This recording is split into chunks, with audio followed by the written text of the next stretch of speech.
Sizi satışanlar verip yok otamanglar. Otamay uydan işimni ko'rsatmay deyasanlar bo'ldi. Rahmet apacığım appa, rahmet sizge cimo. Ne bolamchu? Mashinada esi bo'lmaydi. Keyin g'o'dutib yumshasi bo'lmaydi. O'zi tabiiy ustidan ustiga qo'yib qo'ysa bir 2 kunda va yemishimda qo'saq silib bo'shaydi. O'sha bo'shaganda mana cho'qimishda mang'ushashmishda chanaq mana keldi, olib keldi. Chanaq bunda dügülüp mana mahallaga kelamiz. Burun analarımızın resmi var ya mana. Buna jipte elep taras jipte alsanglar az günde keyin ünüdü müşterilerle içişip ağırıp kızıp gidiyor. Bu maşinada tük alsa mana qaram qizim. Ya appa Raslan kerimiz bir xil oppa qilib ketdi go birdan dola. Tas al qaram. Taras eliniyotdi. Voy tova appa nimda aqlliq sizlar. Sesler dışında içişidir bana. Bu degan anadaki 10 minut tekijib versem yüzge tabiiy holatda suv to'liqlab bu shunda oladi.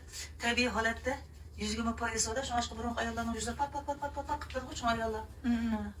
Shunda oladi. Bu resm nima yeshni ko'rib baqmoqman juma appa bek qimmatli narsani o'tib qo'yapsiz bizga.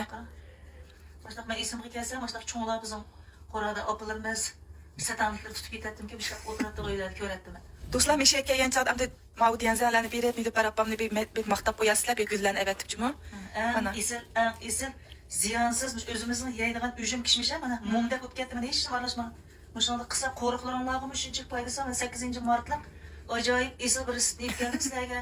Gullaronglarni oymay, nilib parapam deb mana qoshlaringlarni o'pchurlari mana hech naqa qilmaydi. Shunchalik yaxshi reseptlar bu mana. Tikilish usuli. Burtlarimni beytay. Shu qiznasi o'tib qo'ydim. Mama bilikimni ashta qilib olaychi hozir. Bilaklarimdan asanlar bo'ldi, dumbilarimdan asanlar bo'ldi. Endi qilgan kerimiz ne? Suv to'liqnib ketdi bir xil. Jug'anda bilsizlar tig'art yuzlar shuncha yaxshi bo'lib ketadi.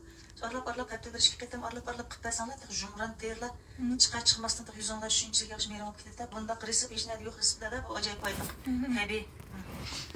Siz satışanlar berib